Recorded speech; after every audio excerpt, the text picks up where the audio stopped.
Welcome back to my YouTube channel guys. आज के इस वीडियो में मैं आप लोगों को पास्ट इंडेफिनिट टेंस बताऊंगा। यदि आप इसी तरह के यूजफुल कंटेंट आगे भी देखना चाहते हैं तो इस चैनल को सब्सक्राइब करें एंड वन मोर थिंग, जितना हो सके अपने दोस्तों के साथ इस वीडियो को ज़्यादा से ज़्यादा शेयर भी करें ताकि उन्हें भी इसका लाभ मिल सके। सबसे पहले मैं आपको पास्ट इंडेफिनिट टेंस का पहचान बताऊंगा, उसके बाद अफर्मेटिव सेंटेंस अर्थात सकारात्मक वाक्य के लिए स्ट्रक्चर बताऊंगा, फिर कुछ एग्जांपल्स देखेंगे, उसके बाद एक्सरसाइज में आगे कंटिन्यू करेंगे।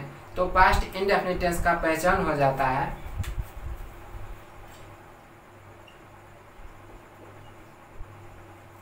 हिंदी वाक्य के जिस क्रिया के अंत में आ, ई, ए, आ था, ई थी, ए थे इत्यादि लगा रहे तो उस क्रिया का अनुवाद प्रायः हम पास्ट इंडेफिनिट टेंस में करते हैं। अफर्मेटिव सेंटेंस अर्थात सकारात्मक वाक्य के लिए स्ट्रक्चर हो जाता है subject plus V2 plus object. Past indefinite tense की एक खास बात होती है, यदि सेंटेंस अफर्मेटिव हो, सकारात्मक हो, तो जितने भी सब्जेक्ट होते हैं जैसे कि I, we, you, he, she, it, name, they, उन सभी के साथ वर्ब का दूसरा फॉर्म ही प्रयोग में आता है। अब कुछ एग्जांपल्स देख लेते हैं, ठीक है। तो मैंने उसे देखा, या फिर मैंने उसे देखा था। यहाँ पर देखो, मैंने उसे देखा, वाक्यांत में क्या है? आ। फिर है मैंने उसे देखा था, वाक्यांत में क्या है? आ था। अर्थात यह सेंटेंस क्या है? पास्ट इंडेफिनिट टेंस में है। अब इसमें देखते हैं सब्जेक्ट क्या है? मैंने, आई। तो सबसे पहले आई लिखेंगे। अब सब्जेक्ट के बाद क्या आता है? वर्ब का दूसरा फॉर्म। वर्ब यहाँ पर क्या है? देखना, ठीक है। सी, सी क्या हुआ? V1 है, इसका V2 क्या हो जाएगा? साव। अब आप देखो V2 के बाद क्या है? ऑब्जेक्ट है, और इस सेंटेंस में ऑब्जेक्ट के रूप में, अदर वर्ड के रूप में क्या है? उसे, हिम और हर। मैंने उसे देखा या फिर मैंने उसे देखा था, आई saw हिम, या फिर आई saw हर। कोई और एग्जांपल लेते हैं, वह स्कूल गई, या फिर वह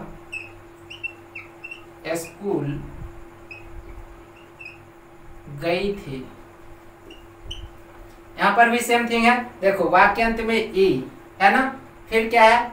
ई थी, ई थी। अर्थात यह सेंटेंस पास्ट इंडेफिनिट टेंस में है। अब यहाँ पर सब्जेक्ट क्या है? वह। लड़की के लिए सी प्रयोग करते हैं। सब्जेक्ट के बाद क्या आएगा? वर्ब का दूसरा फॉर्म। वर्ब यहाँ पर क्या है? गई, जाना, ठीक है। V1 क्या हो गया? गो। V2 क्या हो जाएगा? वेंट। और सबसे अंत में क्या आएगा? ऑब्जेक्ट या फिर अदर वर्ड, और ऑब्जेक्ट के रूप में यहाँ पर क्या है? स्कूल, अदर वर्ड के रूप में, ठीक है। To school.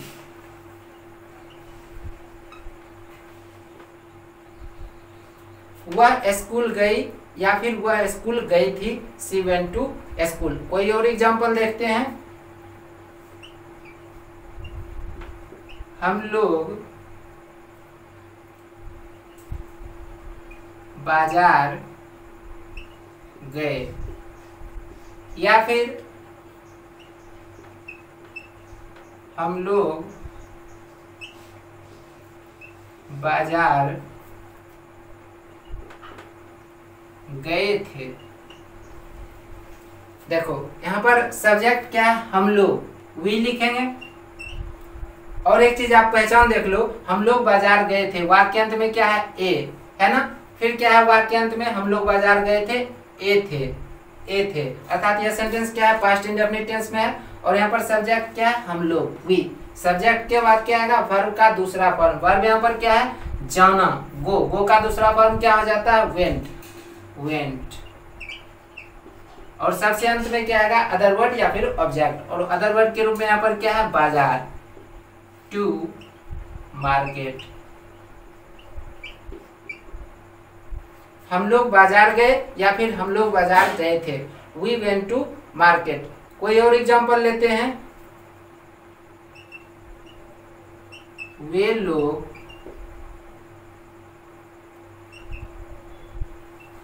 बाजार गए, या फिर वे लोग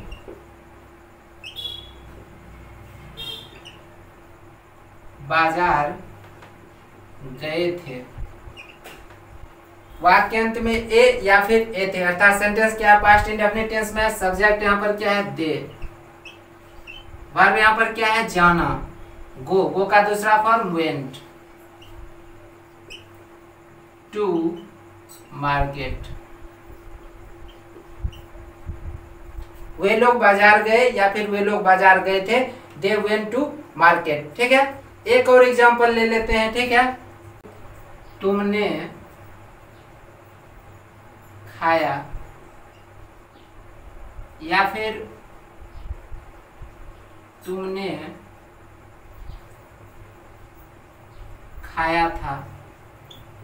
देखो वाक्यांत में आ या फिर आ था, है ना, अर्थात सेंटेंस पास्ट इंडेफिनिट टेंस में है। यहाँ पर सब्जेक्ट क्या है, यू। सब्जेक्ट के बाद क्या आएगा, वर्ब का दूसरा फॉर्म। वर्ब यहाँ पर क्या है, खाना, इट। इट का दूसरा फॉर्म क्या हो जाता है, एट।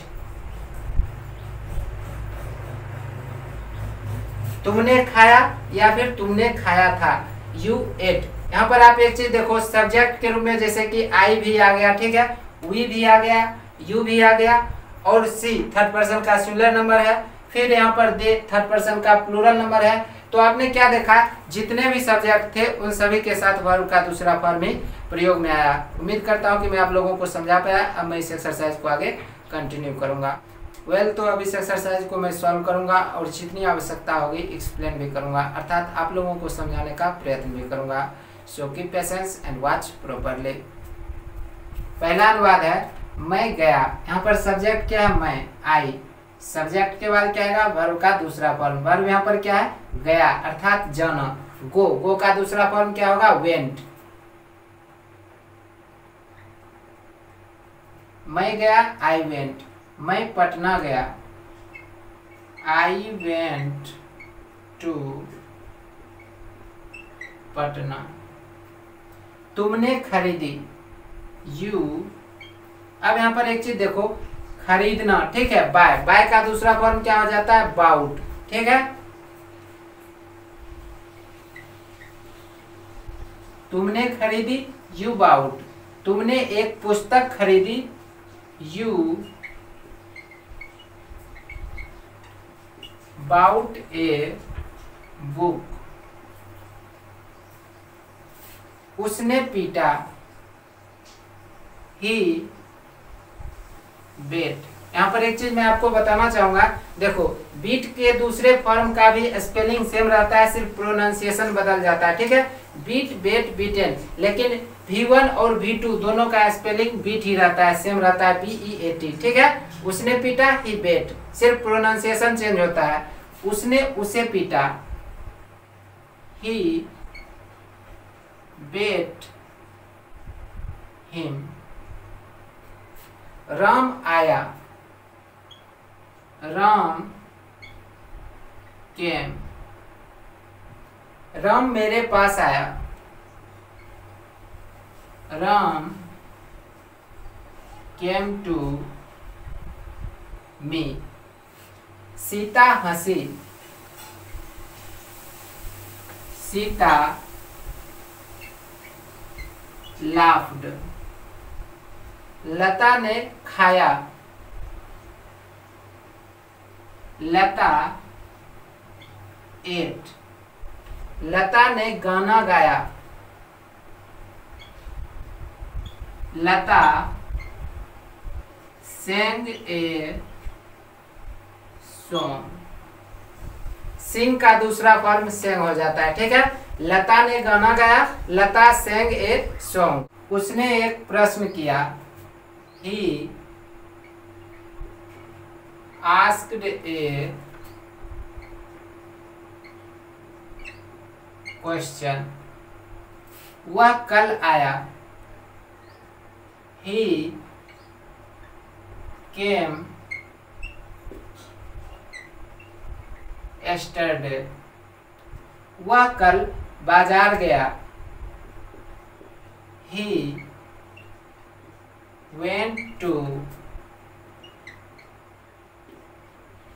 market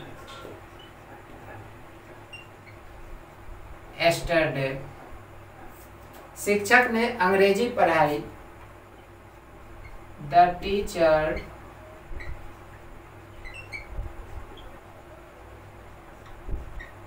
taught English। मैंने उसकी मदद की। I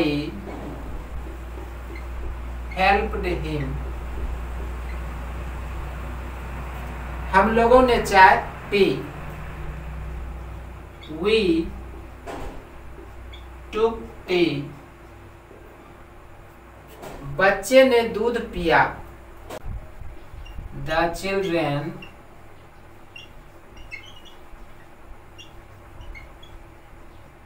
drank milk। उसने एक गिलास पानी पिया। He drank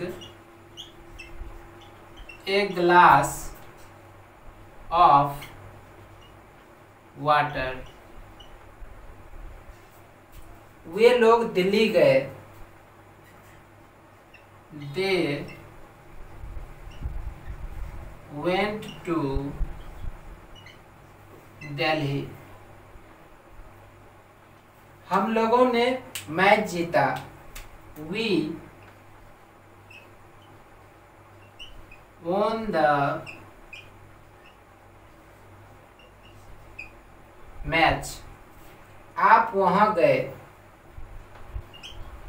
You went